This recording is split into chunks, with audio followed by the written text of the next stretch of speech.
A few months ago, this fake Drake and Weeknd song went viral. It was made by an anonymous user called Ghostwriter977 using generative AI. I was ready to play on the radio, and then I got a phone call from the label like, that's not a real Weeknd song. It fooled me. We can generate an audio file. This would be Paul McCartney's data doing it.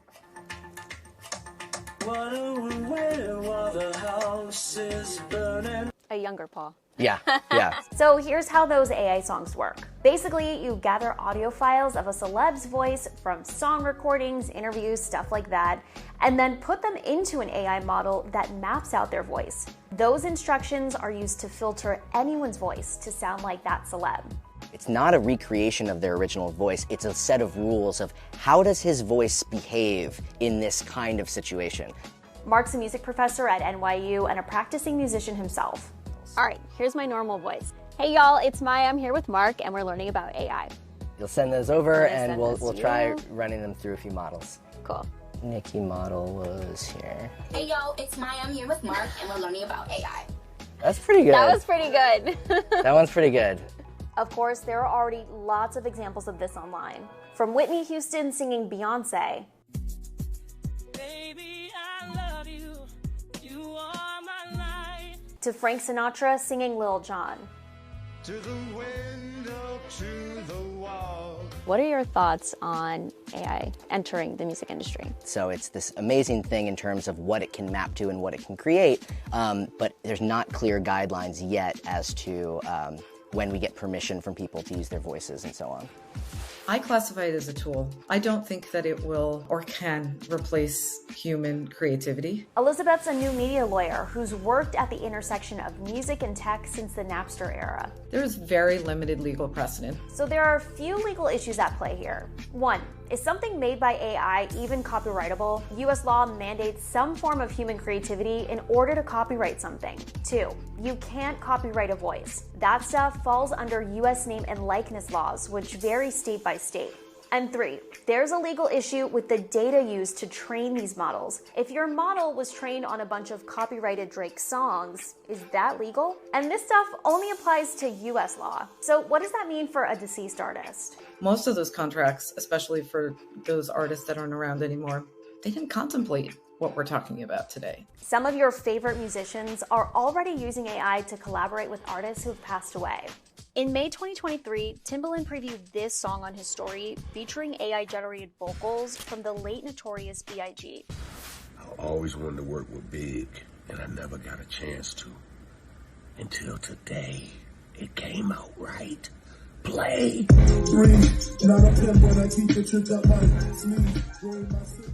You know, I've been in the game for a while. I was the late great Notorious Biggie's DJ.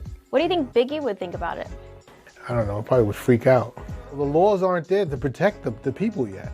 You don't have that right to make that money unless the estate sanctions it and says it's okay. That's it. That's just the way it is. The laws still gotta catch up to the tech, but some artists are embracing it. Grimes has offered to share the royalties of any fan-generated song using her AI vocals. And Paul McCartney said AI was used to create one last Beatles record featuring John Lennon's vocals. It'll be released later this year. We were able to take John's voice and get it pure through this AI so that then we could mix the record as you would normally do. But Mark says it's the background singers, demo artists, and instrumentalists, not the superstars who could be replaced by AI. And then there's the topic of appropriation, making a profit off of a trend, product, likeness, or practice from another culture and claiming it as your own. It's going to introduce a whole other element to that conversation, right? Because there's so many places to hide here. If I generate a piece of AI content from someone with a culture very different from me, it's really not necessarily clear unless I go out of my way to say that I was the creator of it. Tupac has a cult following, and his fans would probably love to continue to hear Pac. But if they know it's not Pac, they're not going to be happy about it. The true fans of Tupac will be like, that's not Pac. That's a machine. Really important thing to remember about AI-generated music is that it's all based on being derivative. It's meant to replicate. And if you really think about the history of pop music, we always go through these periods of some new trend is started and then everyone wants to sound like that. In that way, it's a great moment to use AI for that second piece. But if you ever are the kind of creator that's like, I want to create a really new sound, a new cultural moment, it's going to be really hard for AI to do that. Like 10 years ago when that first big Lorde song came out, Royals, right? Like nothing like that sounded like that on the radio. If you had told AI, like, make the next hit, it would never have made that. I do imagine this is here to stay in terms of the convenience and everything we talked about, but in terms of the idea that I'm gonna use this to make the next #1 song, I'm skeptical about that because historically we like those to be very new moments. Have you noticed videos on your feed of people looking slightly off camera with a fancy mic, and it's unclear if anyone's on the other side? Like this person, or him, or her. It looks like they're on a podcast, right? There are a lot of clips from legit podcasts like this or this. But if you go back to these guys and search their profiles, no actual podcasts come up. We reached out to all of them to verify if these clips are part of actual podcasts. We didn't hear back. So why would someone pretend to have a podcast when they don't actually have one? Okay, Ryan, thanks for coming to my podcast, my fake podcast. What do you think of the set? I think this is great. I'm feeling very entrepreneurial here. I'm ready to found a startup. You've written about these fake podcasts before. What exactly is happening with all this? It's pretty simple, which is also pretty confusing. People are setting up a camera like this, and they are talking into a microphone like this, but unlike this, the microphone isn't plugged in, and they're doing it as a promotional strategy mainly for TikTok. There's a lot of podcasts now, possibly too many for anyone to know whether or not they exist, and certain creators have realized that. So instead of recording 2 hours of people talking, they record a minute of themselves talking to themselves and pretend like it's part of a larger show. Why is this such a trend now? I think there's a couple reasons. One, for younger internet users, the podcast is the new TED Talk. When TED Talks began streaming online in 2006, they became the go-to place to learn about any subject from an expert. That is, until recording equipment became accessible enough for almost anyone to have a studio-quality podcast. The other one is that they're very easy to do. You don't have to go outside, you don't have to film anything, you just have to buy a microphone and not even know how to use it. A lot of it is sort of your general chat show, but it's typically by people who are saying salacious or offensive or outrageous things. They make it look like an impromptu moment in the middle of a larger podcast. Sort of this interconnected universe of personal finance gurus. I made $1,000 in a day, and then I made $2,500 in a day, and I keep pushing it. Porn stars. If a woman is not planning on putting out every single day, like, do not even pursue that man. Influencers who aren't really well known, and pickup artists. I always advise people to casually date. All the best people. What about this setup, this aesthetic, makes it come off so official? Don't you feel official right now? Don't you feel very professional?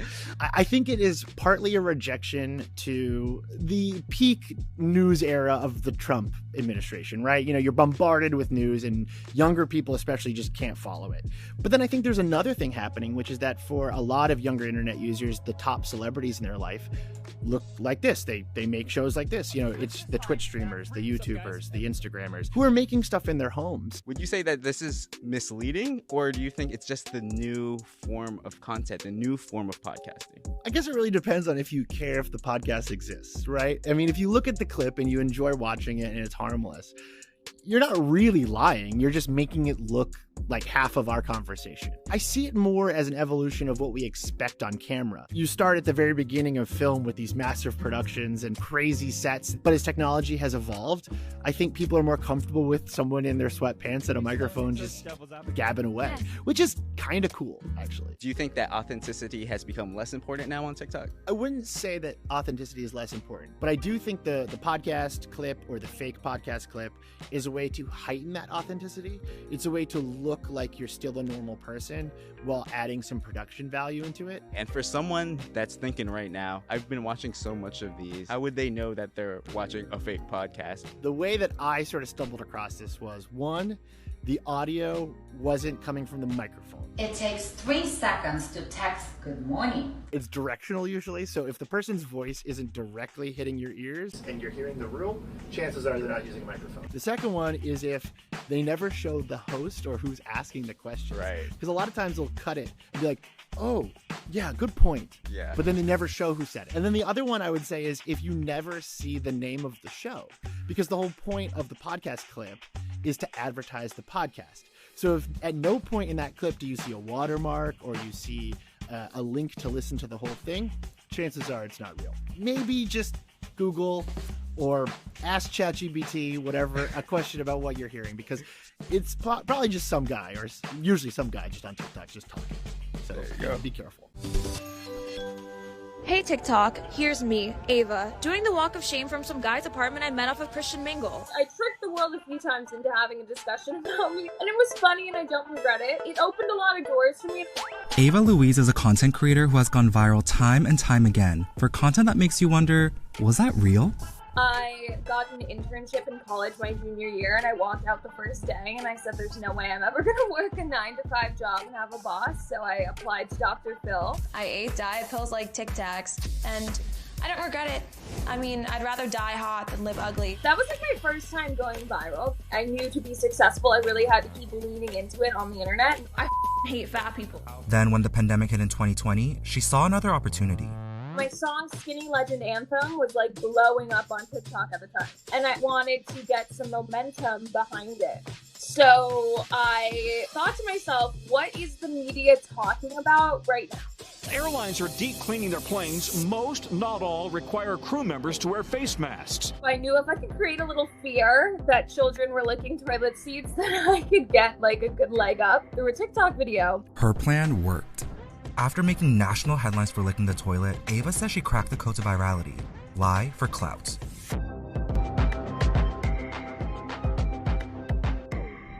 How am I even real?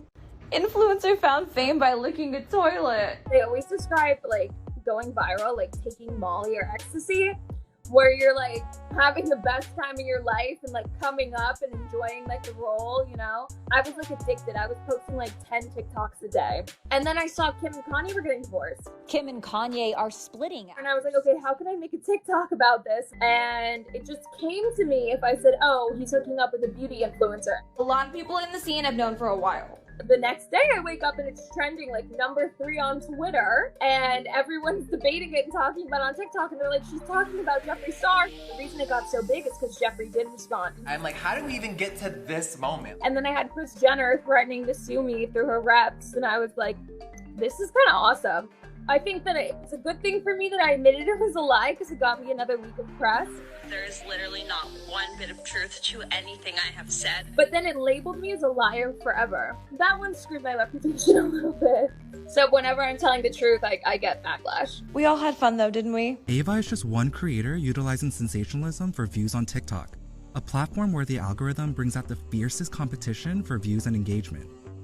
I've heard from some of the creators I've been interviewing where they think about how do you attract attention. Dr. Brooke Aaron Duffy studies media, tech, and society with a focus on creators and influencers. How do you get people to talk about you? How do you get people to share your content? It's not my fault, it's my mental illness. TikTok is filled with many of these types of videos that straddle the line between what's real and what may be a skit, which in turn generate engagement.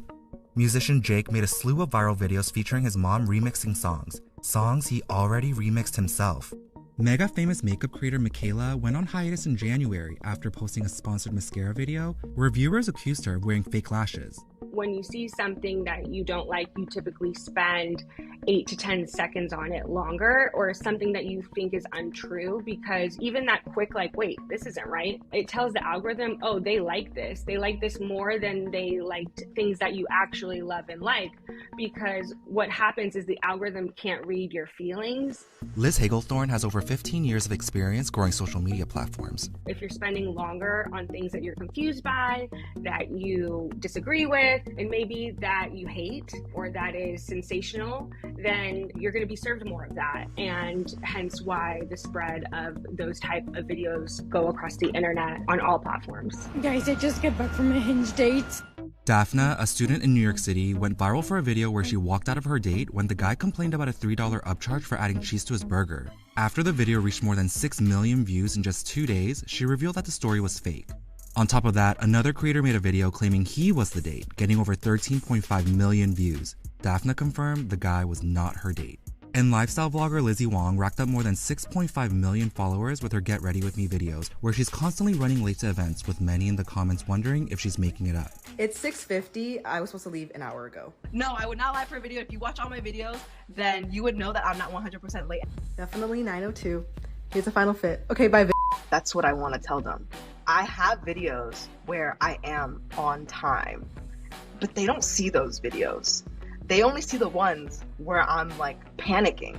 We don't know if the particular creator or influencer is being quote unquote authentic. And so to us, the audience, we get invested in that and trying to engage in this sort of like authenticity policing to figure out, do they really mean that? Do they act like that offline? And TikTok is unique in that it allows people to react without ever leaving the app. This looks like false. This is how? What? Did she or did she not use false lashes? There's the sense that networked individuals will come together in a space to either participate in the virality of a particular individual or police this individual. It looks like she added some falsies in there. Another way TikTok stands out is that it will let anyone go viral, no matter the level of fame. Everyone will have their own 15 seconds of fame on TikTok's platform. That's almost like a guarantee if you're a user and you're creating. That's going to drive a lot of opportunists to the platform attempting at becoming famous. And if you're willing to go to the extremes, you will like get on the map, but at what cost? In a statement to NBC News, TikTok said they are an entertainment platform where authenticity is crucial to user experience, and that they enforce rules to remove harmful content to keep the platform creative, entertaining, and authentic. Now, years after creating a name for herself with her methods, Ava says, looking back, there's a downside. The reason I got backlash for doing stuff like that is because I openly admitted that I was throwing myself into the middle of the drama for my own gain. But it's what creators do every single day to like further themselves on TikTok. I'm just the only one who would openly say, yeah, this was for clout. I was growing a following and I was meeting other influencers and I was like, oh my God, what can I do to like grow this even more? If they don't do well with audiences, if they don't do well with brand sponsors, that is their income. That is their livelihood.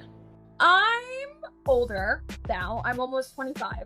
And I've like really settled down. Like I have a boyfriend and I live in a really nice place and like I live with my best friend. I'm not out there doing things that would make good content. That's where I'm at. And I'm like, okay, how can I make money and start businesses and do things and use my following to fund that instead of like go fake date someone else's father?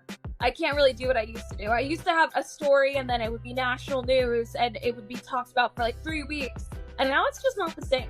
You're welcome for the memes. Do you know how many major influencers out there are paying for their blue check marks on TikTok? People really need to start thinking about like how authentic these things are. If you have money, you can be successful on the internet and like buy your way back into the game. It's really interesting. I think it goes back to the old joke, which is that no one has ever sat through an entire Joe Rogan episode. They're just too long. And I think that these younger creators or newer creators who are doing this hack have realized that no one has 3 hours to watch a whole podcast. Wow.